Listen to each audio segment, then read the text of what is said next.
kelihatan ya udahlah, kalau urusan negara jangan bawa-bawa agama, termasuk urusan musibah di Aceh. Udahlah itu musibah aja, jangan bawa-bawa agama. Aku dibilang karena banyak maksiat lah, azab lah. Udahlah, itu kan gara-gara hujan jatuh banjir, ya udah.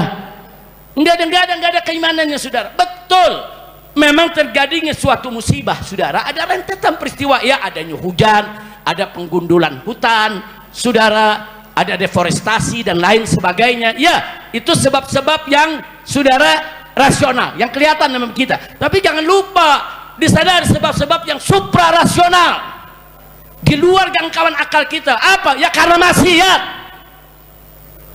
Di negeri kita ini udah terlalu banyak maksiat.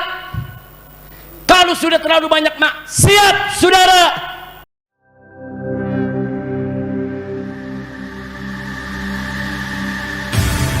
Islamic Brotherhood Television. Kita biar semangat takbir dulu. Takbir, takbir, takbir. Sallu ala Muhammad. Kita dengarkan, kita simak baik-baik dengan hati beriman. Tausiah, nasihat dan wasiat untuk persatuan dan ketakwaan dari imam besar kita, ya. Dan ini juga alarm Indonesia, alarm Islam untuk kita bersatu di dalam kebaikan agama, takwa dan Islam, oleh Imam Besar Dr. Haji Habib Muhammad Rizik bin Hussein bin Syihab alaihi falyatafaddal. Sallu ala Muhammad.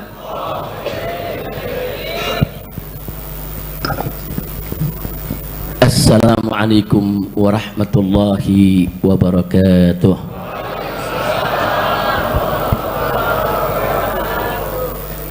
Bismillah walhamdulillah wala hawla wala quwwata illa billah. Ashhadu an la ilaha illallah wahdahu la syarika lah, wa ashhadu anna sayyidana Muhammadan abduhu wa rasuluh la nabiyya ba'dah.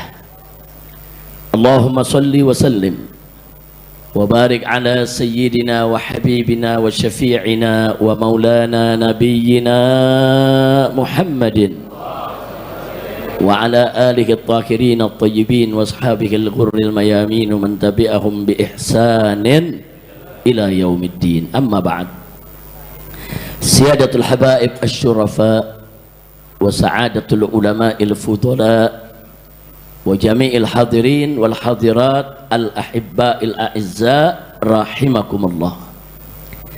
Fi hadhihi al munasabati as-sa'idah wa bi hadzal makan al mubarak la ansa an usiyakum jami'an wa nafsi bi taqwallah wa bi ta'ati Rasulillah sallallahu alaihi wasallam. Fa nas'alullah subhanahu wa ta'ala ay yahdiyana ila siratikal mustaqim wa yaj'alana minal muttaqin wa yudkhilana jannatahu jannatan na'im bihaqqi sayyidil mursalin walhamdulillahi rabbil alamin. Taqabbalallahu minna wa minkum mutaqabbal ya karim.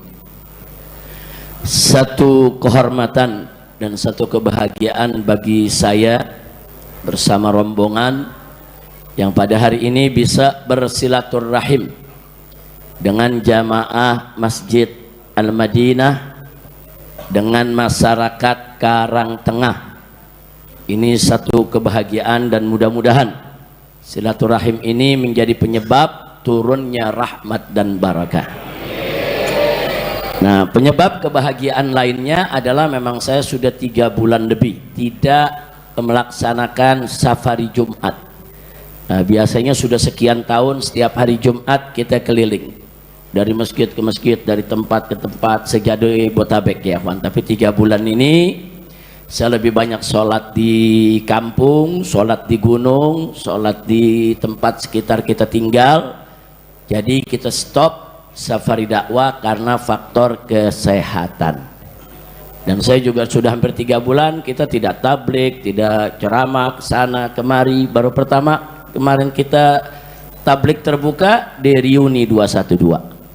Alhamdulillah hari ini sekaligus bisa silaturahim Jumat juga, safari Jumat, dan bisa juga kita gelar tablik pengajian di masjid ini. Mudah-mudahan, nah insya Allah kedepannya kita semua Allah berikan kesehatan, Allah berikan kemudahan, amin ya rabbal alamin. Nah, kebahagiaan saya selain itu karena di sini kita kumpul bersama kiai-kiai kita. Di sini ada Kiai Abdul Rashid, Kiai Haji Abdul Rashid, ada Kiai Bukhari, ada Kiai Muhyiddin, masih banyak kiai-kiai yang lain yang saya tidak sebutkan satu persatu nama-nama beliau, tapi tidak mengurangi rasa hormat kami kepada mereka. Dan memang Karangtengah ini, daerah Ciledug ini saya punya kenangan sendiri. Dulu saudara saya sering mengisi di Masjid Ciledug, pasar perempatan itu saudara. Kemudian juga dulu saya ngajar 10 tahun di Kreo, 10 tahun di Taman Pinang Cipondo. Nggak sampai di situ, saya juga punya guru yang sekaligus dulu ikut memotivasi mendirikan Front Pembela Islam. Nah, begitu kita dirikan, beliaulah yang akhirnya menjadi ketua Majelis Syuro lebih dari 5 tahun, yaitu almarhum Kiai Haji Amin Sarbini. Saudara, kalau nggak salah Jurang Mangu ya namanya Jurang Mangu, dekat Pondok Aren, Ceger. Naam, ada pondok pesantrennya Jamiah Islamiyah. Nah, dulu kita kalau lagi mau minta nasihat, mau rapat musyawarah untuk gerakan-gerakan yaitu amar ma'ruf nahi munkar daripada FPI, ya dulu di rumah beliau, di pesantren beliau. Dan beliau saat itu juga sebagai ketua MUI, Majelis Ulama Wilayah Tangerang ya kawan. Beliau seorang tua, saya punya sahabat sekaligus saya punya guru. Saya anggap beliau itu orang tua saya. Nah, beliau itu penasehat utama daripada gerakan kami ketika itu. Dan pada saat awal beliau jadi Majelis Syuro FPI, bahwa tantangannya paling berat ya ikhwan, paling berat karena awal mula FPI berdiri saudara. Tapi beliau yang terus memberikan motivasi. Beliau orang alim, beliau punya ilmu saudara, dan beliau juga akhlaknya luar biasa sangat baik, dan beliau sangat menghargai semua kalangan. Dan begitu juga dulu beliau hidup saudara senang silaturahim, yaitu kepada para habaib, para ulama. Alhamdulillah, mudah-mudahan apa yang ditinggalkan oleh beliau dari pondok pesantrennya, begitu juga anak-anaknya, menantunya, cucunya, semua Allah berkahi. Dan mudah-mudahan pondoknya dijadikan oleh Allah sebagai ma'hadan solehan thayyiban ma'muran mubarakan, amin ya rabbal alamin. Nah, dan alhamdulillah di sini juga saudara saya tidak sendiri. Hari ini saya silaturahim ke Masjid Al-Madinah ini didampingi saudara. Di sini ada 4 menantu saya yang ikut. Nah, ini ada Habib Hanif Al-Attas yang tadi menjadi khatib saudara. Beliau adalah menantu saya, yaitu yang hampir lupa yang keberapa. Saya punya cucu yang ngingetin 3 injit. Mantu yang ketiga saudara. Nah, kemudian bersama saya juga ada Habib Muhammad bin Hadi Al-Habsyi yang duduk di belakang Habib Hanif. Nah, ini juga saya punya menantu. Nah, beliau ini menantu yang kelima saudara. Nah, kemudian di sini juga ada, yaitu saya punya menantu yang tadi jadi imam di sini, itu Habib Ahmad Muhajir Al-Idrus. Nah, ini juga menantu yang menikah dengan anak saya yang ke-6. Nah, sementara anak saya yang ke-7 saudara menikah dengan Habib Hussein As-Segaf yang tadi memimpin sholat gaib. Alhamdulillah, doakan agar mereka menjadi mantu-mantu yang solehin, yang berguna bagi agama dunia dan akhirat, amin ya rabbal alamin. Di sini juga hadir bersama kita pengurus DPP Front Persaudaraan Islam. Saudara, dulu namanya Front Pembela Islam, udah bubar. Udah apa? Udah bubar, udah jangan diceritain lagi dah tuh, cuman sejarah aja, sejarah. Sudah bubar. Tapi begitu dibubarin jam 4, jam 5 muncul lagi yang baru. Namanya Front Persaudaraan Islam. Singkatannya loh kok sama? Mengurusnya dia juga. Alhamdulillah. Tapi sekarang ini pengurusnya banyak yang baru. Habib Hanif ini sekretaris Majelis Syuro di DPP FPI. Nah, di sini ada sekjennya, yaitu Habib Ali Al-Attas. Di hadapan saya bin Abu Bakar Attas. Di sampingnya adalah bendahara umum. Nah, ini yang mundar-mandir bawa bantuan ke Palestina, yang besok juga akan ikut bersama saya. Rame-rame kita akan ke Sumatera. Kita akan ke Sumatera Barat, ke Sumatera Utara, dan kita akan ke Aceh. bukan hanya untuk membawa bantuan, tapi kita mengontrol bagaimana posko-posko FPI yang ada di Sumatera yang sudah bekerja dari hari pertama terjadinya bencana. Nah, bagaimana kerjaan mereka, apa keluhannya, apa kekurangannya, apa yang mesti ditambah, apa yang mesti diperkuat. Alhamdulillah Bapak Ibu, dari hari pertama anak-anak kami yang ada di Sumatera Barat, begitu juga di Sumatera Utara dan juga di Aceh, di berbagai daerah yang terjadi bencana, semua sudah bergerak dan semua sudah melakukan sekemampuan mereka. Nah, tinggal kami dari pusat tentunya harus mengontrol, harus lihat sampai sejauh mana kerjaan mereka, apa hasilnya, apa kekurangannya, apa yang perlu ditambah. Nah, jadi nggak usah nunggu lagi bantuan dari pemerintah. Repot saudara, karena pemerintah banyak tukang bisiknya. Tukang bisiknya udah repot saudara. Kalau udah ngelapor ke presiden tanya, bagaimana nih Aceh, udah beres pak. Udah beres pak. Ya kalau udah beres sudah, nggak ada tuh dinyatakan bencana nasional. Orang udah beres. Dari mana batangnya beres, Palu Lubumingan beres. Sampai sekarang jenazah masih banyak yang belum ketemu, betul? Betul. Ini pembisiknya kadang-kadang terang-terangan di depan presiden, depan masyarakat. Saudara, masyarakat, presiden nanya, bagaimana Pak Menteri? Listriknya udah beres, nyala semua. Nggak tahu ini tuh listrik masih pada mati. Depan presiden, depan rakyat secara terbuka diliput, jangan bohong. Innalillahi wa inna ilaihi raji'un. Ngebohongnya secara terbuka di tempat bencana. Saya udah nggak bisa ngomong dah kalau udah begitu. Udah gila-gila mau ngomong bagaimana? Ntar gua kesel, gua ngomong di penjara lagi. Masya Allah. Kita doain lagi dah, kita doain biar presidennya dapat taufik hidayah, biar menteri-menterinya dapat taufik dan hidayah, biar Aceh ini bisa segera diselesaikan, begitu juga Sumatera Utara dan Sumatera Barat, insya Allah. Mudah-mudahan Allah jauhkan mereka dari segala bala dan Allah ganti itu bencananya dengan kebahagiaan yang berlipat ganda, amin ya rabbal alamin. Nah, baiklah ya kawan, hari ini saya ingin mengajak yang ada di sini ngaji dulu, ngaji. Lu kalau dudung pemerintah aja lu, semangat dong, ada apa nih? Kita ngaji dulu, ngaji buat umat. Siap? Baik, saudara, kita tahu saat ini di kita punya negeri, bahkan di seluruh dunia, at-tahaddiyat saudara min kulli jawanib. Jadi tantangan dan ancaman itu ada dari segala penjuru saudara, dari segala penjuru yang ingin menghancurkan Islam dan umat Islam, sehingga di berbagai medan terjadi perang antara kita dengan musuh-musuh Islam. Di medan ekonomi ada perang ekonomi saudara, di medan amalia, di medan kemunkaran saudara, di medan dakwah ada perang saudara. Nah, begitu juga saudara dalam urusan saudara yaitu jihad, seperti yang terjadi di Palestina, ada perang saudara.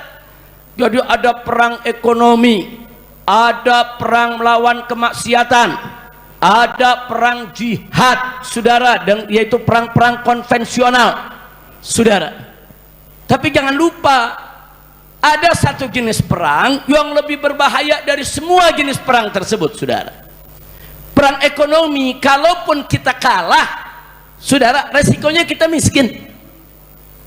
Perang ekonomi, kalah, musuh kaya, kita miskin saudara. Tapi kita masih punya kesempatan untuk bangkit lagi. Perang lawan kemunkaran saudara, lawan kemaksiatan yang ada di sekitar kita, resikonya ditangkap polisi saudara, karena banyak tempat kemunkaran dibackingi oleh oknum aparat. Resikonya cuma di penjara, selesai penjara keluar, kita bisa lanjut lagi amar ma'ruf nahi munkar saudara.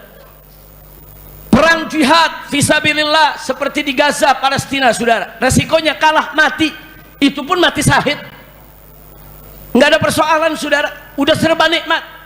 Perang ekonomi kalah, paling tinggi miskin, masih bisa bangkit lagi, terus berjuang untuk Allah dan Rasulnya, berjuang untuk umat saudara. Perang lawan kemunkaran, resikonya ditangkap, di penjara, Masih bisa keluar, setelah keluar kita dakwah lagi, amar ma'ruf nahi munkar lagi, saudara. Begitu juga perang jihad, kalaupun resikonya mati, matinya mati syahid, selesai.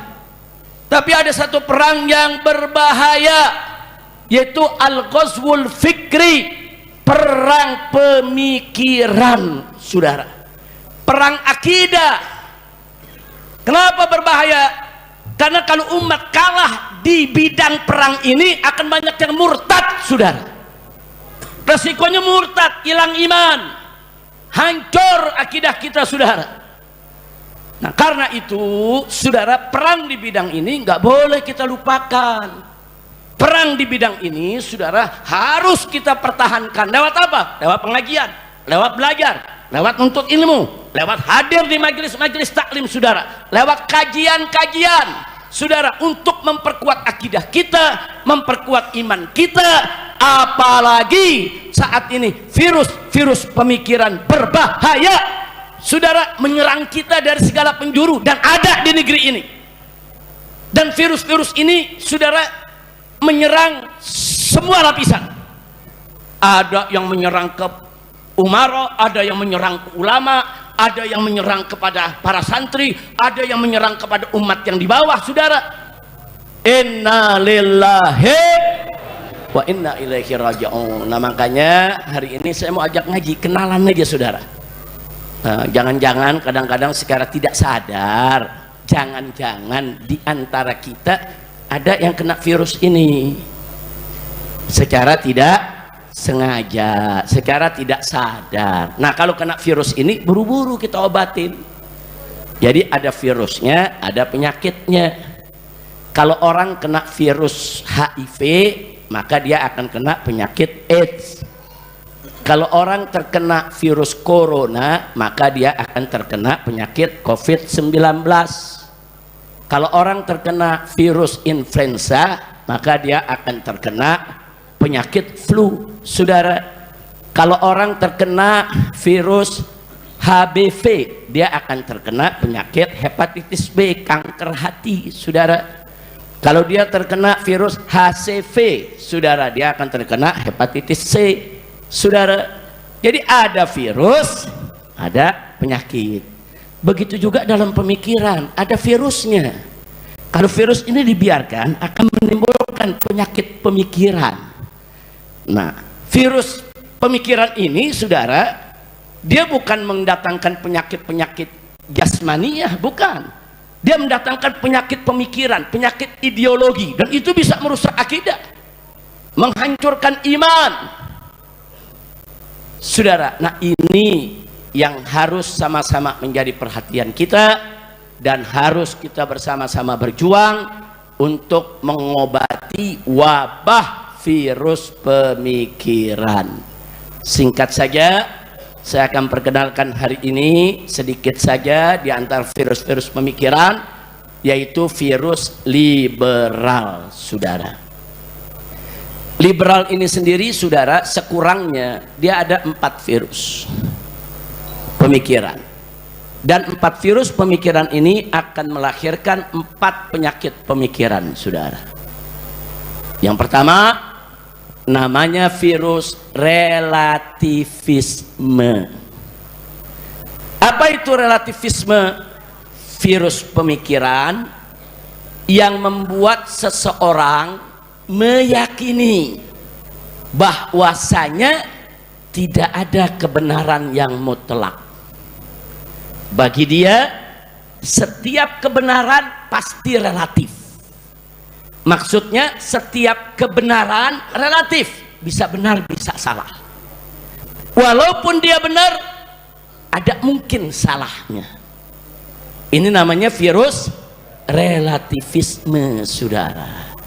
Nah, virus ini berbahaya.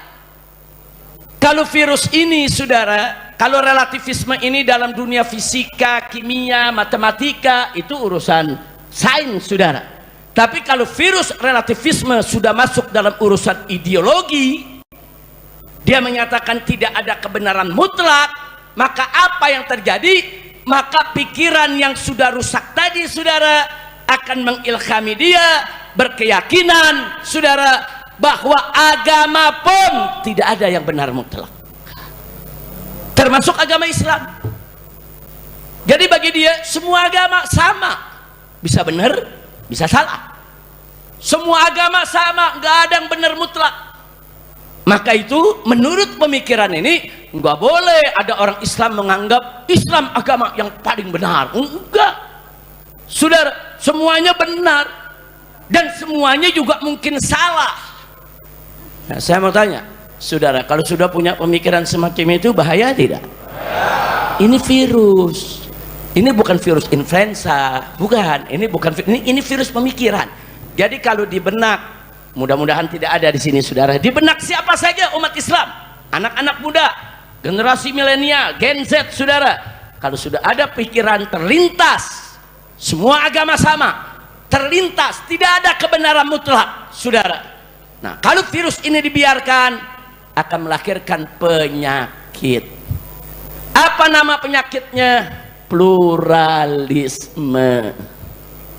Pluralisme itu penyakitnya tuh, saudara. Apa itu pluralisme? Menganggap semua agama sama, semua agama benar. Saudara, Islam bukan yang paling benar. Saudara, sebenar-benarnya Islam tetap aja ada celah, mungkin salah, karena tidak ada kebenaran yang mutlak. Maka itu saya katakan tadi, kalau virus ini dibiarkan akan muncul tuh, akan muncul penyakit pluralisme. Dan ini sangat berbahaya. Singkat saja, saudara, apa betul tidak ada kebenaran yang mutlak, saudara? Siapa bilang? Memang ada hal-hal yang relatif, bisa benar, bisa salah, seperti dalam urusan-urusan furu, saudara. Tapi dalam urusan usuluddin, gawatiuddin, urusan-urusan qad'iyatuddin, saudara, urusan-urusan yang maktub, urusan-urusan yang sangat prinsip yang diajarkan Islam, mutlak benar, mustahil salah. Contoh, Allah berfirman dalam Al-Quranul Karim, Qul huwallahu ahad. Katakanlah bahwa Allah itu ahad, tunggal, satu, tidak berbilang. Ini mutlak benar, mustahil salah. Enggak bisa dikatakan, oh ini relatif. Allah itu, saudara, ahad, maha esa, relatif, bisa benar, bisa salah. Sesat itu pikiran, saudara. Murtad yang mengikuti pemikiran semacam itu, saudara. Na'udzubillah min dzalik. Jadi saya mau tanya, keesaan Allah mutlak benar tidak? Apa mungkin salah? Enggak mungkin. Itu disebut usuluddin, bukan urusan furu itu, saudara.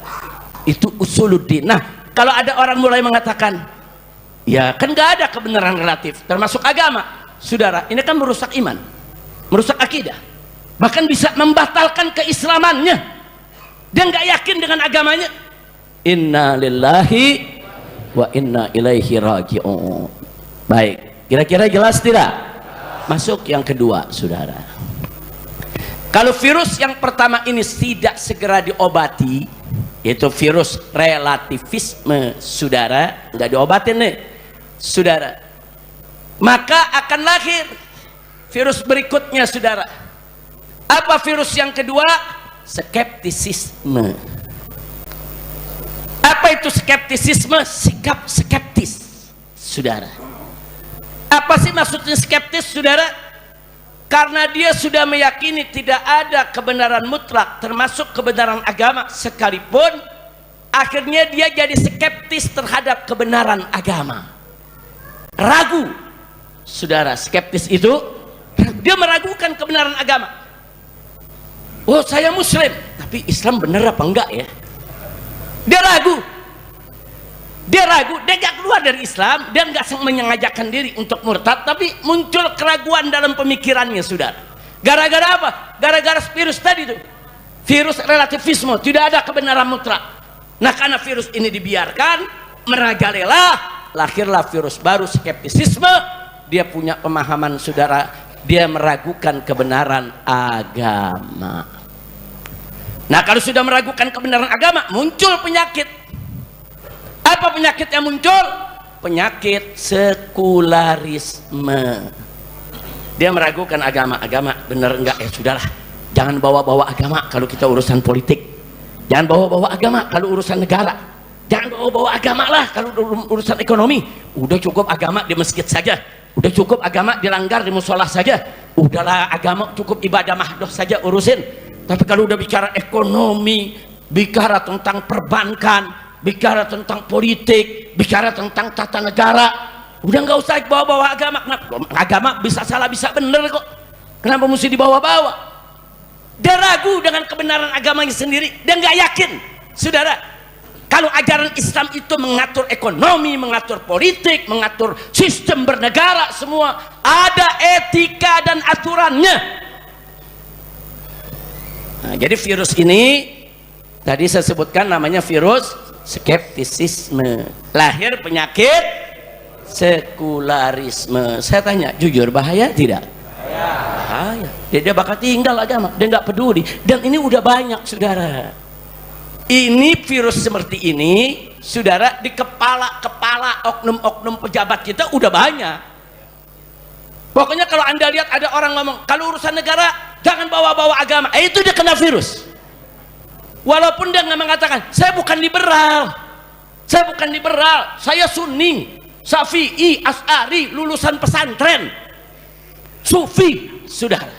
Walaupun dia bicara begitu, saya Sufi, saudara, tapi begitu dia katakan, saudara, bicara ekonomi jangan bawa agama, bicara politik jangan bawa agama, bicara negara jangan bawa agama, dia sudah meragukan kebenaran agamanya sendiri, saudara. Nah, itu namanya virus skeptisisme yang melahirkan penyakit pluralisme. Yang ketiga, saudara, sekularisme. Nah, virusnya skeptisisme, penyakitnya sekularisme. Kalau tadi penyakitnya pluralisme. Yang ketiga, yang kedua jelas tidak? Yang ketiga, saudara, yang ketiga, kalau dia sudah terlalu lama kena virus relativisme, dia mengatakan tidak ada kebenaran yang mutlak, lama-lama jadi skeptisisme, saudara, dia meragukan kebenaran agama. Akhirnya, saudara, yang berikutnya datang lagi virus yang lebih berbahaya lagi. Ini kalau ibarat kanker nih udah stadium 3 nih sekarang, saudara. Kalau pertama tuh relativisme stadium 1, skeptisisme stadium 2. Nah, ini sudah larut dalam air ini, saudara. Ini di sekitar kita nih ada jutaan miliaran bakteri, saudara. Nih berterbangan di sekitar kita nih, saudara. Kelihatan gak mata? Enggak. Tapi ada gak bakterinya? Ada. Siapa bilang bakterinya tidak ada? Pakai mikroskop, saudara. Ambil satu aja lembaran tisu nih, taruh di bawah mikroskop, ada ribuan jutaan bakteri atau virus yang menempel di situ, saudara. Bergerak mereka.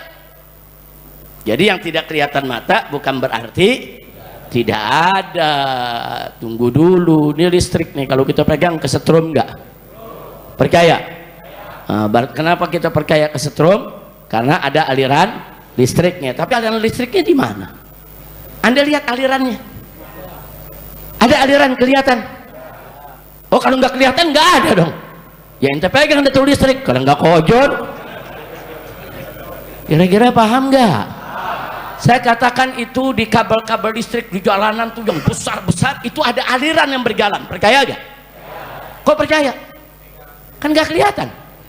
Yang kelihatan kabelnya, alirannya kelihatan nggak? Berarti nggak ada dong. Ya orang bego yang ngomong nggak ada. Ya kalau mau buktiin ada nggak ada, lu pegang aja. Nah begitu pegang lu mati, nah ada kan? Kira-kira jelas gak? Paham gak? Sesuatu yang nggak kelihatan bukan berarti tidak ada. Aliran listrik nggak kelihatan, tapi kita yakin ada. Dari mana kita yakin ada? Bisa dibuktikan. Bagaimana cara membuktikannya? Pegang kabelnya, ada setrum, saudara. Ya. Air putih ini tadi sudah diaduk dengan gula. Anda nggak ngelihat waktu diaduknya, tapi saya katakan ini ada gulanya. Nah, untuk Anda percaya, gampang buktikannya. Minum rasa manis. Artinya ada jejak. Ada jejak si gula di dalam ini, walaupun nggak kelihatan. Ada jejak aliran listrik, walaupun nggak kelihatan. Begitu juga, kita punya HP. Kita telepon dengan saudara kita dari Surabaya, gambarnya bisa muncul. Dulu teks doang, saudara. Ada SMS. Sekarang bukan teks saja. Saudara, suaranya, gambarnya, tulisannya muncul. Saya tanya, tuh gambar jalannya dari mana? Dari mana tuh gambar bisa jalan, saudara? Karena ada gelombang di sekitar kita nih yang nggak kelihatan mata kita. Gelombang elektrik, gelombang elektronik, aneka ragam gelombang. Gelombang-gelombang itu yang mengirim sinyal. Gelombang itu yang membawa gambar, yang membawa teks, yang membawa suara, yang kemudian ditangkap dengan alat, masuk ke dalam HP kita, saudara. Jadi kalau saya katakan di sekitar kita ini ada gelombang yang membawa gambar, saudara, betul nggak? Kelihatan mata? Ini keluar di HP, saudara. Subhanallah. Begitu juga untuk mengenal Allah. Allah nggak kelihatan mata kita, Allah nggak bisa kita sentuh. Iya betul. Tapi jejak keberadaan Allah di alam semesta ini, saudara. Adanya matahari, bintang, bulan, bumi, kita ini semua manusia, saudara, sebagai bukti bahwa di sana ada sang pencipta, saudara. Sang pencipta yang maha hebat, pencipta yang maha hebat, maha pintar, maha luar biasa, saudara, yang menciptakan kita semua, saudara. Siapa sang pencipta itu? Itulah Allah. Kita tidak melihat Allah, tapi kita lihat, saudara, ciptaannya. Kita tidak melihat Allah, tapi kita lihat jejak ciptaannya, saudara, yang mengantarkan kita kepada keyakinan bahwa Allah itu ada. Kira-kira jelas gak? Jadi saya tanya, kalau gitu virus agnostisisme tadi bahaya tidak? Yang terakhir, yang keempat, saudara. Kalau pertama tadi orang sudah menyatakan tidak ada kebenaran mutlak. Kemudian gara-gara itu, saudara, akhirnya dia jadi ragu dengan kebenaran agamanya. Akhirnya gara-gara dia ragu, saudara, muncul lagi virus berikutnya, dia terus mempertanyakan, saudara. Bahkan pertanyaannya sinis, pertanyaannya menyerang, saudara. Dan akhirnya kalau sudah begitu, virus yang keempat adalah dia tolak kebenaran. Tolak total itu semua kebenaran agama. Inilah yang disebut virus ateis, saudara. Virus ateis, saudara. Nah, dulu di kita punya negeri, ateis ini punya partai, namanya Partai Komunis, saudara. Dan anak keturunannya masih banyak sampai hari ini yang terus mempropagandakan pemikiran-pemikiran ateis. Nah, ateis ini, saudara, dia tolak kebenaran agama, dia tolak itu agama. Apa itu agama? Bukan hanya Islam yang ditolak, semua agama. Bahkan dia katakan apa? Itu yang namanya Allah, Tuhannya umat Islam, itu yang namanya Yesus, itu yang namanya Buddha. Sebetulnya itu satu, semuanya Tuhan, cuma namanya beda-beda. Ini virus, sudah, virus ateisme. Dan saat ini di Indonesia ada orang yang menyebut dirinya cendekiawan Islam, saudara, mulai mendefinisikan Tuhan seperti itu. Tuhan itu adalah sesuatu yang dihayalkan oleh sekelompok umat manusia yang punya kekuatan besar menciptakan dia, yang dalam Islam disebut Allah, yang dalam agama lain punya nama sendiri. Jadi sebetulnya mereka semua adalah Tuhan yang satu, dan mereka ngakunya ahli tauhid, Tuhannya satu. Bahaya tidak? Bahaya. Ini kalau sudah punya virus ateis ini, saudara, akan muncul satu penyakit. Penyakit apa? Rasionalisme. Apa itu rasionalisme? Segala sesuatu dilogikakan, diakalkan. Pokoknya masuk akal gua terima, nggak masuk akal gua nggak terima. Udah. Jadi Tuhan dia akal, udah, saudara. Dia lihat Quran, oh ini bagus nih, mungkin bener deh, gua terima. Ini nggak bener nih ayat, gua tolak. Pokoknya semua dinilai pakai akal. Kalau akalnya bilang benar, benar. Akalnya bilang salah, salah. Ukuran benar, salah. Akalnya sendiri, saudara. Nah, saya mau tanya, ini kan ada 4 virus dengan 4 penyakit. Saya belum cerita virus-virus yang lain, saudara. Virus pemikiran. Saya tanya, jujur, ini penyakit berbahaya tidak? Biarkan atau lawan? Biarkan atau lawan? Bagaimana cara melawannya? Ngaji. Ngaji. Ikuti majelis taklim, saudara, belajar akidah, belajar fikih, belajar akhlak, baca kitab, bikin kajian-kajian, bikin tabligh akbar, saudara, semuanya perlu, semuanya penting. Kiai-kiai yang punya kemampuan bikin pesantren, nggak mampu bikin pesantren, buka majelis, saudara, ngajar di mana tempat. ngajar di rumahnya sendiri, buka kitab, ajak orang belajar. Itu cara melawan ini, saudara. Sebab kalau Anda kalah terkena virus ini, atau salah satu dari umat Islam kena virus ini, saudara, murtad. Murtad berarti imannya hilang. Imannya hilang, saudara, yang mati dalam su'ul khotimah. Makanya tadi saya katakan ini perang lebih berbahaya daripada perang ekonomi. Perang ekonomi kita menang kaya, kalah miskin, itu doang. Dan ini lebih berbahaya daripada perang lawan kemunkaran. Perang lawan kemunkaran menang, alhamdulillah, kemunkaran hilang. Kalah, kita di penjara. Di penjara, keluar, ya lawan lagi, saudara. Betul? Iman hilang nggak? Iman nggak hilang, saudara. Enggak, mana dapat pahala dari Allah selama kita ikhlas. Perang jihad di jalan Allah, saudara, resikonya kita mati, terbunuh, mati syahid. Subhanallah. Tapi kalau perang akidah, perang lawan virus pemikiran, masuk ke pemikiran kita, kita iakan, saudara, murtad, hilang imannya. Nah, maka itu saya katakan ini perang berbahaya, bisa menggugurkan iman kita, bisa menanggalkan Islam iman kita, bisa menghancurkan akidah kita. Dan penyakit ini nanti Anda lihat aja kalau Anda lagi baca Twitter atau baca lihat TikTok atau lihat Facebook, ada komentar-komentar, nanti kelihatan tuh yang punya pemikiran seperti ini, saudara. Kelihatan, ya udahlah, kalau urusan negara jangan bawa-bawa agama, termasuk urusan musibah di Aceh. Udahlah, itu musibah aja, jangan bawa-bawa agama. Aku dibilang karena banyak maksiat lah, azab lah. Udahlah, itu kan gara-gara hujan jatuh banjir, ya udah. Enggak ada keimanannya, saudara. Betul, memang terjadinya suatu musibah, saudara, ada rentetan peristiwa, ya, adanya hujan, ada penggundulan hutan, saudara, ada deforestasi dan lain sebagainya. Ya, itu sebab-sebab yang, saudara, rasional, yang kelihatan dalam kita. Tapi jangan lupa disadari sebab-sebab yang suprarasional, di luar jangkauan akal kita. Apa? Ya karena maksiat. Di negeri kita ini udah terlalu banyak maksiat. Kalau sudah terlalu banyak maksiat, saudara, jangan kaget kalau musibah. Wa inna ilaihi raji'un. Nah, karena itu, saudara, dalam menyikapi Aceh, ya kita jangan lepaskan diri dari iman kita. Tadi Habib Hanif Al-Attas di atas mimbar Jumat berceramah bicara soal Aceh, Sumatera Utara, bencana. Beliau sampaikan ayat Qur'annya, hadis nabinya, saudara. Itu juga mesti kita ingat. Ya, ada sebab-sebab rasional, tapi juga ada sebab-sebab, saudara, yang memang sepertinya nggak ada hubungan. Maksiat, zina, sama, saudara, banjir, kayaknya kan nggak ada hubungan, saudara. Maksiat, zina dengan gempa bumi, kan sepertinya nggak ada hubungan, saudara. Enggak.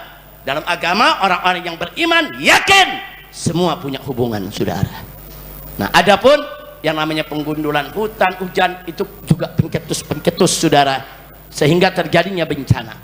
Nah, saya nggak mau bicarakan soal pencetus-pencetus yang rasional tadi, tapi saya ingin ingatkan apa yang tadi sudah disampaikan oleh Habib Hanif di atas mimbar, itu harus kita camkan baik-baik.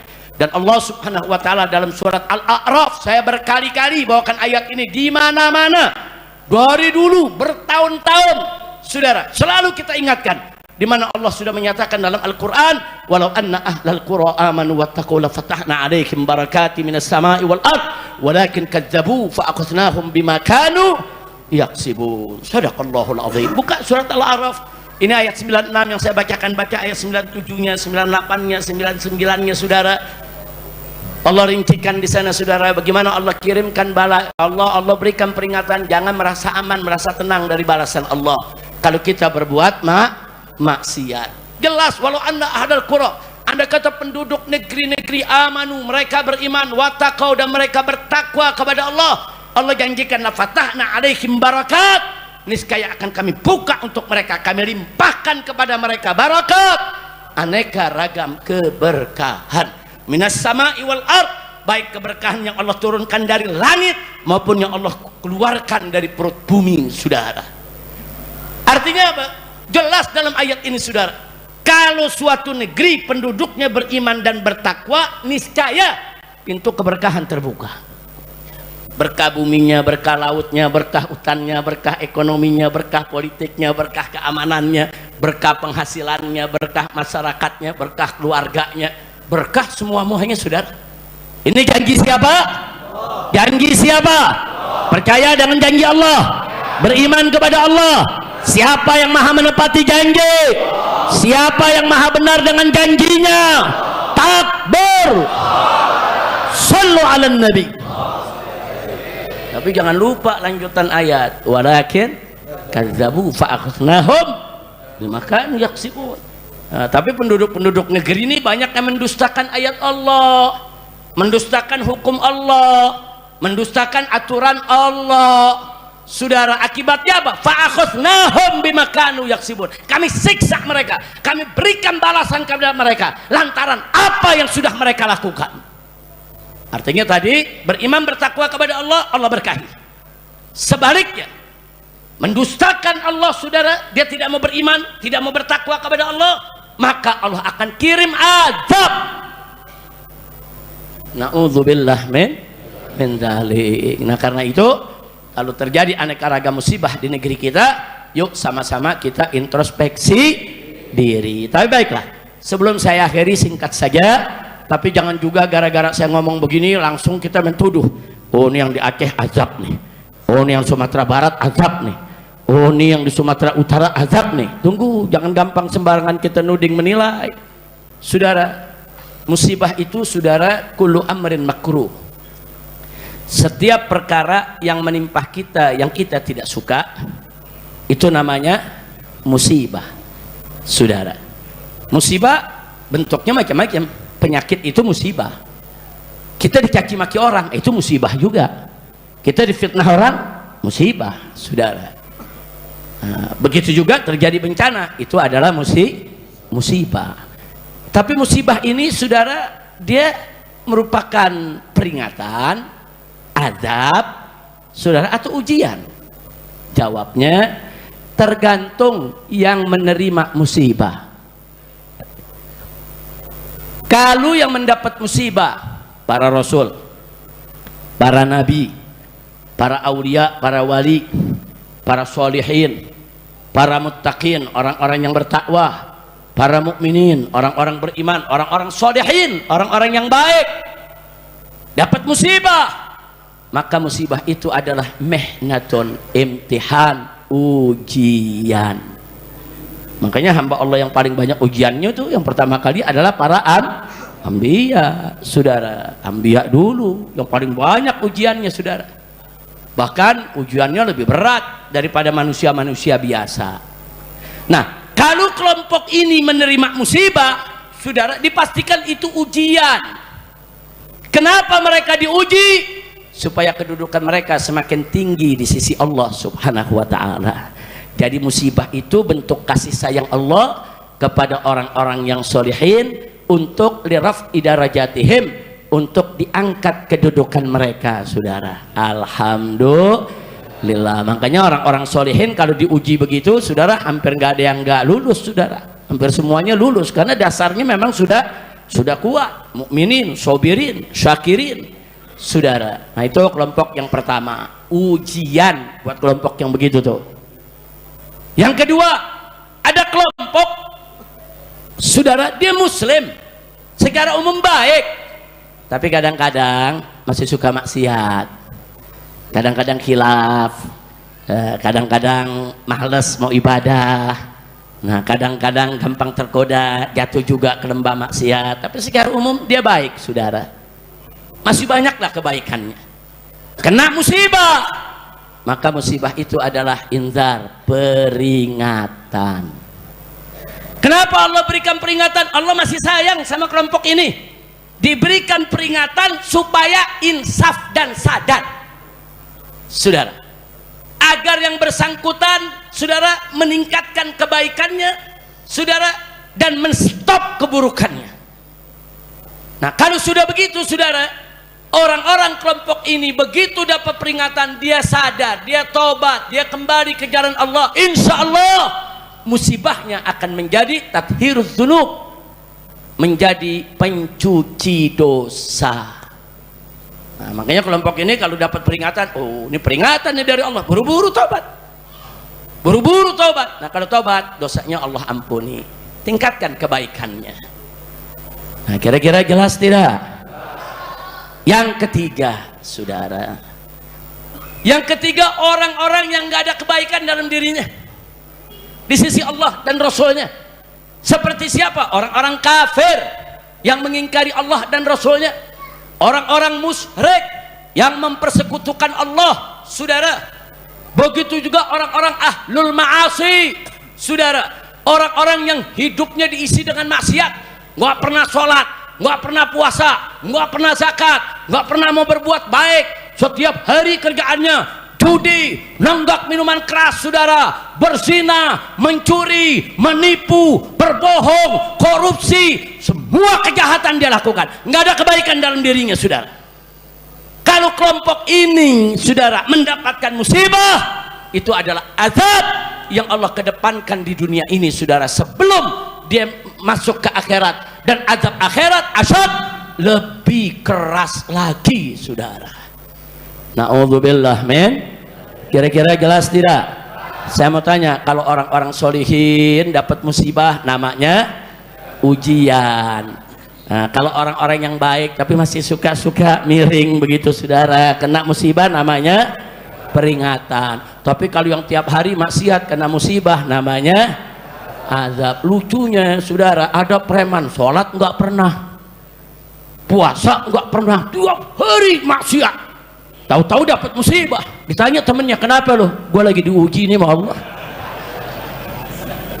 Innalillahi. Saudara, orang alim saja, orang soleh, aulia, kalau lagi dapat musibah nggak berani bilang dirinya diuji, takut kalau itu azab, saudara. Orang-orang solihin, aulia, saudara, yang udah deket nih sama Allah nih, para nabi, dan kalau dapat musibah mereka takut kalau Allah marah kepada mereka. Mereka takut kalau itu azab. Mereka istighfar, saudara. Preman yang tiap hari maksiat, mabok, zina, judi, saudara, begitu sakit, gue lagi diuji nih sama Allah. Kacau tidak? Kacau tidak? Ada yang begitu bilang, lu bukan lagi diuji, lagi diazab. Enak aja lagi diuji. Kira-kira jelas gak? Jelas gak? Nah tapi yang diazab begini beruntung kalau mereka masih ada kesempatan taubat, saudara.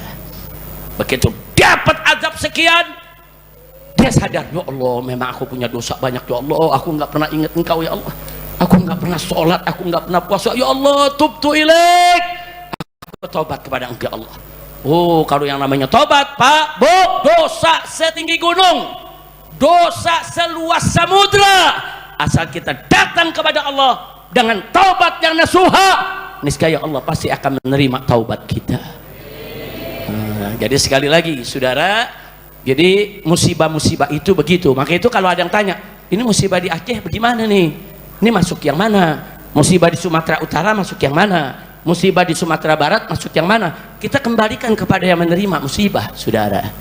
Orang-orang baik di Aceh banyak, orang-orang solihin di Sumatera banyak, mereka yang kena musibah ini, mereka diuji oleh Allah. Mudah-mudahan, saudara, kedudukan mereka semakin dekat kepada Allah. Lalu bagi orang-orang masyarakat biasa yang kadang-kadang baik, masih ada sedikit banyak perbuatan jahatnya, saudara, ya ini peringatan. Mudah-mudahan mereka insaf, sadar, tidak lagi melakukan kemunkaran, taubat, kembali ke jalan Allah. Insya Allah juga mereka minas sholihin, dan mudah-mudahan musibah tadi menghapus dosa mereka semua. Amin ya Rabbal. Nah, adapun musibah ini, saudara, mengenai orang-orang yang jahat, yang melawan Allah, menentang Nabi, saudara, nggak ada kebaikan dalam kehidupannya. Inilah azab yang Allah dahulukan dalam kehidupan dunia, dan azab akhirat lebih keras, lebih pedih lagi. Na'udzubillah min dzalik. Kira-kira jelas tidak? Jelas tidak? Nah, karena itu tadi ada himbauan, yuk rame-rame kita bantu Aceh, setuju tidak? Bantu Sumatera, setuju tidak? Betul? Nah, jadi saudara, sampai hari ini saya dan kawan-kawan di FPI serta juga di beberapa ormas Islam lain masih terus merayu, membujuk, mendorong Bapak Presiden kita, pemerintah kita agar mau menyatakan bencana yang terjadi di Aceh dan Sumatera Utara serta Sumatera Barat sebagai bencana nasional. Kenapa? Karena kalau dijadikan sebagai bencana nasional, maka pintu bantuan dari luar negeri terbuka. Kalau enggak bisa. Saya kasih contoh, kemarin ada bantuan 30 ton bantuan dari Uni Emirat Arab, saudara. Udah sampai, saudara, ke Medan. Wali kota udah siap terima, tapi pusat larang karena bukan bencana nasional. Kalau bukan bencana nasional harus izin menteri, izin presiden, saudara. Akhirnya apa? Akhirnya bantuan 30 ton dikembalikan. Ini apa, saudara? Nggak apa-apa, nggak jadi bencana nasional, nggak apa-apa kalau betul-betul pemerintah kita sanggup, mampu, dan benar kerja ke bawah. Silakan. Tapi kalau cuma lapor yang enak-enak aja sama presiden, bahkan presiden dibohongin, saudara. Apa cerita aja, Pak, listrik udah nyala, ternyata belum nyala. Nanti lapor lagi, Pak Presiden, semua mayat sudah diurus, sudah dikubur, nggak ada mayat lagi. Presiden percaya, oh kalau gitu udah selesai, tidak usah ada bencana nasional. Sementara masih banyak mayat yang belum ditemukan sampai saat ini, saudara. Yang tertimbun, tadi Habib Hanif cerita di atas mimbar, ada 3 desa. 3 desa tuh berapa orang, saudara, berapa kakak. Jadi sekali lagi, saudara, bencana nasional nggak usah malu. Oh, sebut bencana nasional malu, jangan. Kalau ngutang boleh malu, betul. Ngutang triliun-triliunan nggak malu, nerima bantuan malu. Iye, lu iyenya kurang kompak lu. Insya Allah, kira-kira jelas gak? Jelas gak? Tahun 1992 terjadi tsunami di Nusa Tenggara Timur, saudara. Begitu terjadi tsunami, Presiden Soeharto mendapatkan berita, langsung diumumkan bencana nasional. Selesai, hanya dalam sekian minggu selesai. Yang rusak dibangun kembali, jalan dibangun kembali, jembatan dibangun kembali, saudara. Selesai. Enggak ada ribut-ribut. Di tahun 2004, saudara, terjadi tsunami di Aceh, saudara. Hari ini terjadi tsunami, saudara. Malam itu juga diumumkan oleh Presiden SBY sebagai bencana nasional. Besoknya, saudara, bertonton bantuan datang dari semua negara. Selesai rapi. Saya dengan kawan-kawan 1.300 laskar kita bawa dari Jakarta, saudara, berangkat ke Aceh, ikut kerja. Bantuan luber dari mana-mana, saudara.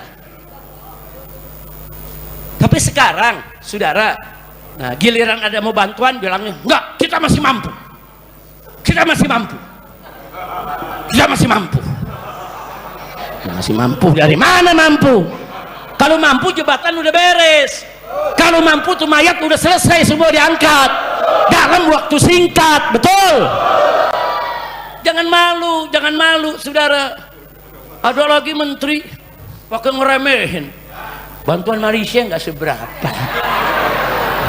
Itu kecil, sombongnya, saudara. Malaysia tetangga kita, saudara, beretikat baik, kirim bantuan sekecil apapun, terima kasih. Betul, nggak ada terima kasihnya, pakai nyepelin, nggak seberapa. Itu aku pengen kepret aja loh. Jamaah ini nanti ini bantu untuk Aceh 1.000 perak, 2.000 perak, bagus tidak? Wajib gak disyukuri? Jangan sampai ini menteri denger. Lu nyumbang 1.000, nih menteri jangan denger. Kalau nih menteri denger, 1.000. Udah, pokoknya Masjid Madinah kirim-kirim aja, jangan ngomong, jangan diberitain. Kalau nih menteri denger, gawat. Itu orang Karang Tengah kecil. Kacau tidak? Kacau tidak?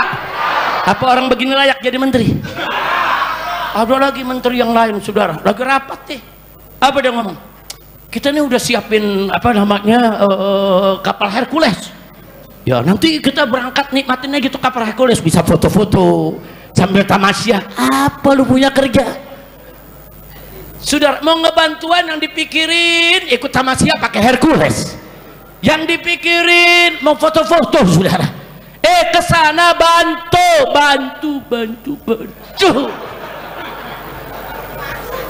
Jelas tidak? Jelas tidak? Jadi ini para menteri ngomongnya udah seenak-enaknya, saudara. Ada lagi kejadian, saudara. Kejadian presiden mau datang. Ini udah 2 minggu nggak ada tenda yang gede-gede. Begitu presiden mau datang, langsung dirapihin, tenda berdiri semua. Ada lagi yang lebih unik, saudara. Presiden datang untuk yang kedua kali apa 3 kali waktu itu, lampu semua nyala. Begitu presiden pulang, mati lagi tuh lampu. Kacau tidak? Kacau tidak? Itulah Indonesia. Sedih-sedih kita, jangan begitu dong, betul? Baik, sebagai penutup saya mau ingetin semua, saudara. Saya yakin insya Allah husnuzon saya baik dan benar, mudah-mudahan, amin. Saya berhusnuzon, saudara. Bapak Presiden itu, saudara, punya perhatian besar terhadap bencana di Aceh, Sumatera Utara dan Sumatera Barat, dan saya yakin beliau setuju ini dinyatakan sebagai bencana nasional. Tapi yang jadi persoalan, ada pembisik-pembisik manusia di sekitar dia yang mempengaruhi presiden, saudara, supaya jangan dinyatakan sebagai bencana nasional, saudara. Kalau ada yang bertanya, Habib yakin dari mana? Saya yakin karena di bulan Oktober tahun 2015, ketika itu Prabowo belum jadi presiden, saudara. Di 2015, waktu itu terjadi bencana di Riau, bencana karhutla, kebakaran hutan dan lahan, saudara. Ribuan hektar kebakar, saudara.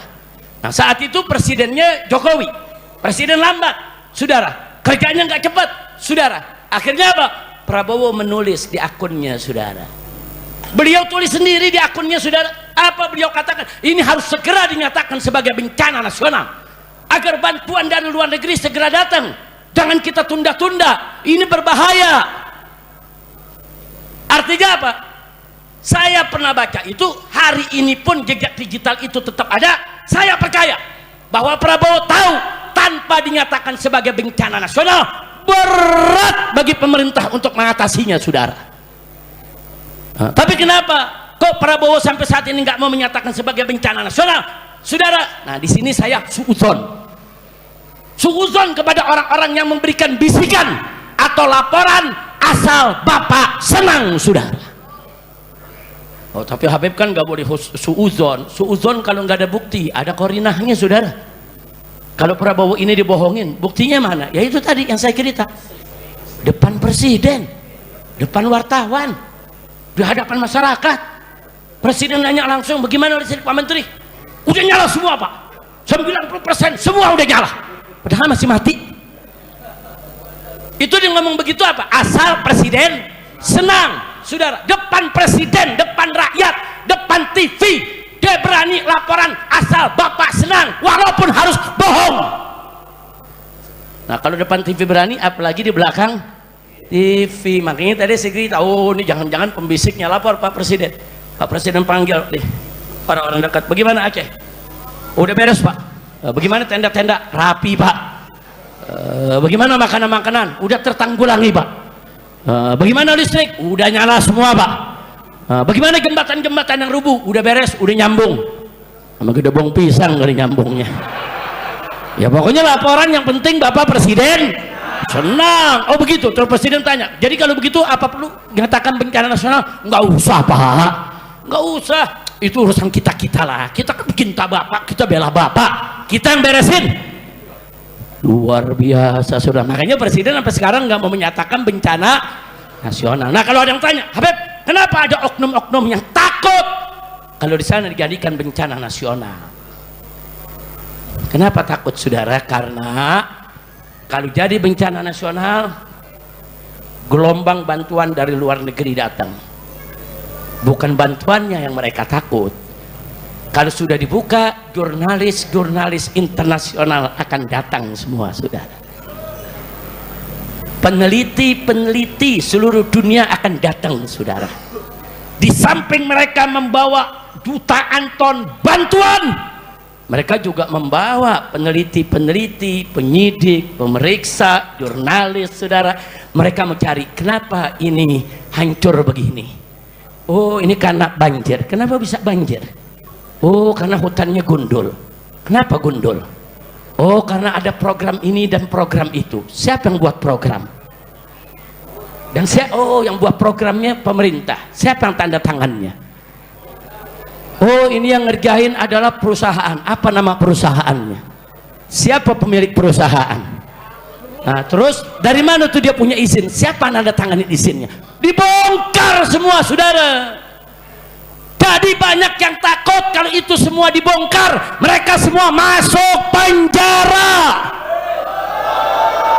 Jadi rakusnya mereka, serakahnya mereka, bahkan jahat sudah mereka rakus, sudah mereka serakah, saudara. Banyak rakyat jadi korban, begitu membantu, saudara, mereka pura-pura jadi korban juga. Kurang ajar, biadab. Orang yang tahu diri, saudara, orang yang tahu diri, saudara, orang yang tahu diri, oh saya salah, ini penyebabnya saya menggundulkan hutan. Dia tahu diri, dia turun, dia bantu, saudara. Bukan malah dia mencoba melarikan diri, mencoba menutup diri, mencoba menutup pintu investigasi, bahkan ngebohong kepada presiden. Innalillahi wa inna ilaihi raji'un. Nah, akhirnya saudara, saya ingatkan yang paling penting, hati-hati ya, hati-hati. Kita dengan Aceh baru punya perjanjian damai 20 tahun, saudara. Hati-hati, hati-hati. Sebelum 20 tahun dulu Indonesia sama Aceh perang, saudara. Bertahun-tahun perang, saling tembak, saling culik, saling bunuh. Dan banyak orang tidak berdosa jadi korban, perempuan, anak-anak, saudara. Hati-hati. Jangan sampai kalau Aceh tidak diperhatikan, nanti mereka kecewa. Kalau mereka kecewa, nanti mereka keluar dari perjanjian. Kalau mereka keluar dari perjanjian, mereka akan angkat senjata lagi untuk lawan Republik Indonesia, saudara. Dan ingat, hari ini saudara, suara-suara minta Aceh merdeka itu meluas. Yang tadinya dulu nggak mau Indonesia Aceh merdeka, sekarang jadi mau. Saudara, kenapa? Karena mereka merasa, kenapa kami nggak diperhatikan? Padahal harta kekayaan Aceh banyak dibawa ke pusat. Minyak kami disedot, gas kami disedot, emas kami disedot, yaitu tambang kami disedot. Kenapa begitu kami susah? Mencairkan bantuan aja juga susah. Hati-hati. Saya hanya berikan peringatan kepada pemerintah pusat, kalau besok Aceh marah, mereka bergerak, angkat lagi senjata, jangan salahkan bangsa Aceh. Introspeksi diri, saudara. Saya ini pulang pergi bolak-balik capek ke Aceh, saudara. Bukan mengeluh, bukan. Saya ke Aceh dalam rangka apa? Untuk merangkul mereka. Dari dulu mereka memerdeka, saya nasihati jangan. Yuk kita bersatu. Mereka mau bergerak, kita nasihati jangan. Perang itu tidak indah, damai itu indah. Sampai kemarin hampir-hampir mereka bergerak mau merdeka gara-gara soal 4 pulau, saudara. Saya terbang lagi ke sana, kumpulkan umat di lapangan, ribuan yang hadir. Kita bujuk mereka, kita ajak diskusi, tokohnya, para ulamanya, adem, saudara. Nah sekarang mereka minta bantu dong. Pemerintah pusat, saya yakin Prabowo-nya, Menteri Keuangannya, saudara, udah menyiapkan dana. Bahkan Menteri Keuangan sudah mengatakan ada 60 triliun yang siap diturunkan ke Aceh. Lekas segera. Ini kadang-kadang bantuan dari atas ke bawah, saudara. Ini lewat pintu-pintu, saudara. Di setiap pintu disunat-sunatin, saudara. Sampai di bawah tinggal ampasnya doang. Udah ngaku aja lah di Indonesia begitu, betul? Betul. Kalau perlu 60 triliun biar Pak Menteri Keuangan Pak Purbaya bawa langsung itu uang ke Aceh, bawa langsung ke Sumatera Utara, bawa langsung ke Sumatera Barat. Bikin satu tim yang independen mengawasi penggunaan dana tersebut. Tidak boleh dikorupsi, saudara, betul? Kadang-kadang ini koruptor puhat betul, saudara. Sampai duit bencana dimakan juga. Sudah cukup segitu deh, karena saya lupa saya lagi sakit. Iya nih, jangan nih Kiai Abdul Rasid sudah jadi provokator juga. Tapi beliau tadi ngaku, Habib anak provokator kebaikan. Alhamdulillah ya sudah, pokoknya kalau cerita itu kita doain aja lah. Mudah-mudahan Pak Prabowo dijaga oleh Allah, dijauhkan dari pembisik-pembisik yang jahat, pembisik-pembisik yang rakus, pembisik-pembisik yang serakah, supaya beliau dapat taufik hidayah menjadi pemimpin yang baik. Dan kita baca suratul Fatihah agar Aceh, saudara, Sumatera Utara, Sumatera Barat dirahmati oleh Allah, diberkahi oleh Allah, diganti bencananya dengan kebahagiaan. dimudahkan segala urusan mereka. Ala hadhihi niyya wa li kulli niyatin salihah wa ila hadratin nabiyil mustafa sallallahu alaihi wasallam. Al-Fatihah.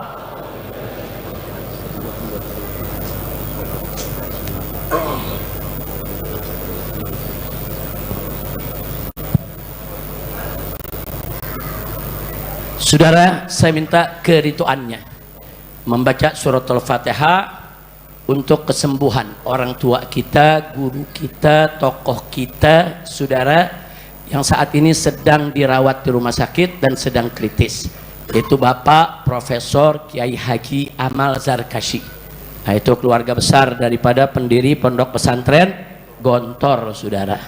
Nah, beliau sedang sakit, kita doakan yaitu Allah subhanahu wa ta'ala an yasfiyahu sifaan ajilan kamilan taman syamilan sifaan la yughadiru sakaman wala alama bikulli lutfin wa khairin wa afiyah wa ila hadratin nabi sayyidina Muhammadin sallallahu alaihi wasallam bisiril Fatihah. A'udzu billahi minasyaitonir rajim. Bismillahirrahmanirrahim. Alhamdulillahi rabbil alamin arrahmanir rahim maliki yaumiddin iyyaka na'budu wa iyyaka nasta'in ihdinas siratal mustaqim siratal ladzina an'amta 'alaihim ghairil maghdubi 'alaihim waladdallin rabbighfirli wa liwalidayya amin. Selanjutnya saudara, saya minta Habib Muhammad bin Hadi Al-Habsyi kasih mic-nya, nanti Hanif ikut bantu juga. Karena ini musibah luar biasa besarnya di Indonesia, dan tentunya musibahnya bukan hanya di Sumatera aja. Kemarin ini Bandung juga ada banjir bandang, saudara, di Bogor, Sukabumi, di Bandung, kemudian Gunung Selamet, saudara, Gunung Semeru ada erupsi dan lain sebagainya. Ini bencana di mana-mana. Nah, kita sebagaimana tadi saya ingatkan, yuk tingkatkan iman, tingkatkan takwa, jauhkan diri dari segala maksiat. Nah, maka itu saya minta sekarang Habib Muhammad bin Hadi Al-Habsyi membacakan qasidah yang isinya doa, saudara, yaitu qasidah Qul ya Azim, saudara. Qul ya Azim. Ya Azim itu yang maha agung, yaitu Allah. Kita minta kemudahan dari Allah, kita minta kebahagiaan dari Allah, kita mintalah segala urusan kita dimudahkan. Qul ya Azim. Habis itu sama-sama kita ikuti dan sama-sama kita panjatkan kepada Allah Subhanahu wa taala agar doa dalam qasidah ini Allah kabulkan, yang di surat Al-Baqarah dan seterusnya. Nah, tafadhal. Qul ya azim antal azim qad hammana hammun azim wa kullu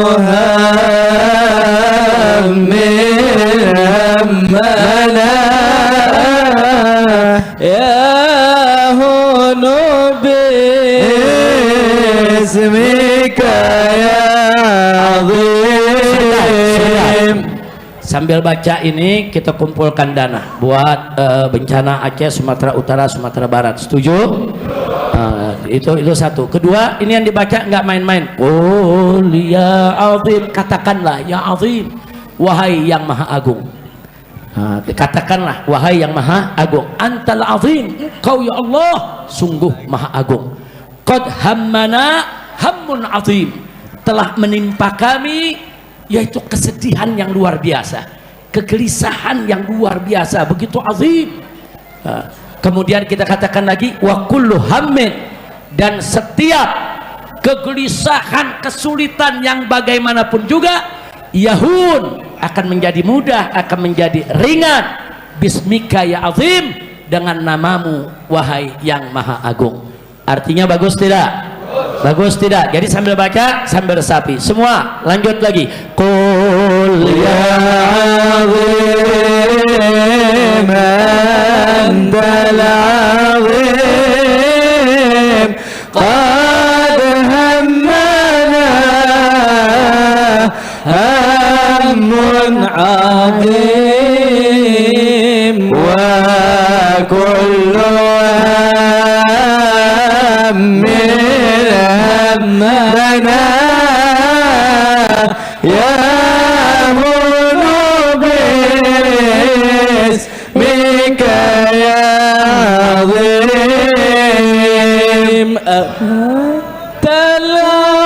حكيم في الأزل الله أنت اللطيف لطيف ولم تزال أنت العظيم قديم في الأزل الله أنت اللطيف لطيف ولم تزل الله من غيرك عز وجل أهون في اسمك يا عظيم قل يا عظيم أنت العظيم قد همنا هم عظيم وكل هم همنا يا باسمك يا عظيم يا ربنا بصوت الفاتحة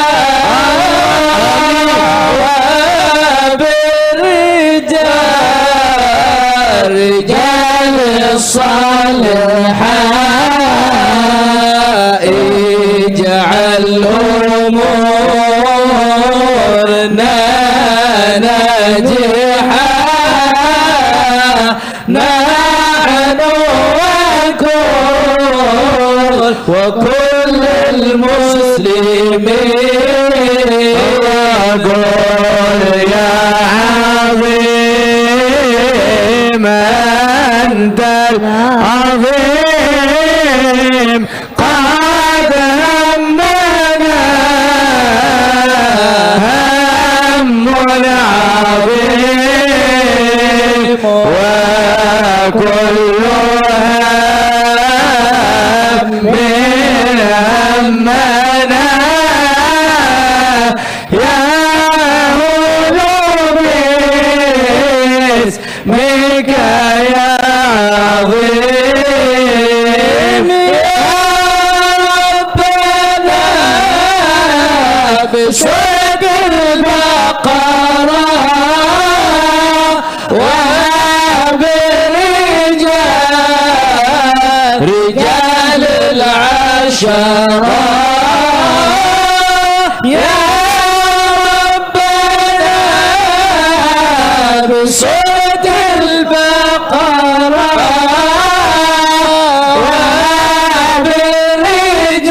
وبالرجال رجال العشرة اجعل أمورنا ميسرة نحن وكل المسلمين قل يا عظيم أنت العظيم قد همنا هم عظيم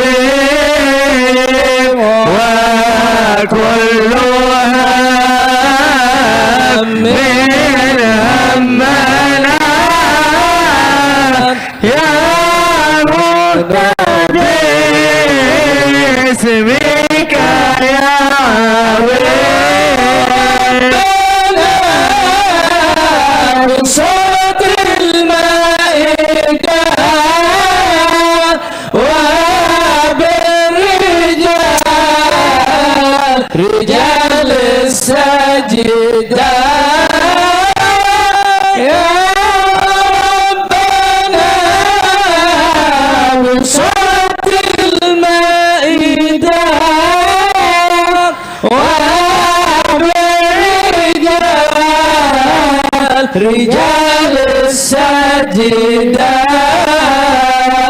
اجعل أمورنا فائدة نحن وكل المسلمين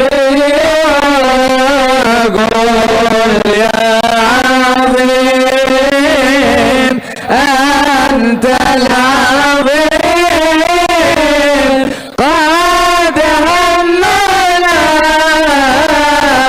هم العظيم وكل هم من همنا يا هنا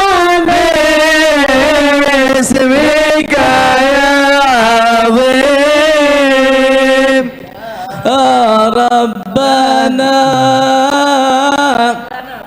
بارك لنا في رجب وشعبنا وبلغنا رمضان بلغنا رمضان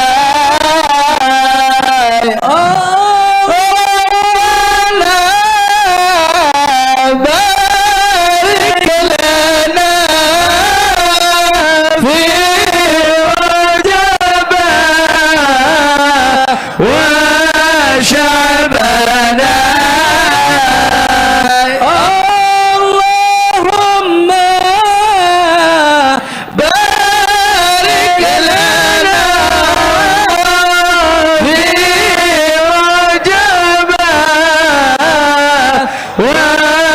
وشعبنا وبلغنا رمضان وحصلنا مقاصدنا قل يا عظيم أنت العظيم قد هذنا هم عظيم وكلها يا رب من همنا يا هنا باسمك يا عظيم بالقبول sallu ala nabi. Sekian yang bisa saya sampaikan, mudah-mudahan doa kita terima oleh Allah Subhanahu wa taala. Bi barakatil Fatihah wa bi barakat suratil Baqarah wa barakat suratil Maidah wa bi barakatil Quran wa jahin Nabi sallallahu alaihi wasallam wa sahaba wa tabi'in wa tabi'it tabi'in. Mudah-mudahan Allah terima semua doa kita. Itu saja yang bisa saya sampaikan. Terima kasih. Subhanakallahumma wa bihamdika asyhadu an la ilaha illa anta nastaghfiruka wa natubu ilaik. Walhamdulillahirabbil alamin. Saya minta maaf jangan ada yang selaman, cukup bil gulub. Kita sama-sama insyaallah Allah berkahi. Jadi enggak usah ada yang selaman. Biarkan yang langsung pulang ke rumah masing-masing. Insyaallah Allah berkahi kita semua. Sekian, hadani Allah wa iyyakum ila siratal mustaqim. Wassalamualaikum warahmatullahi wabarakatuh. Salam.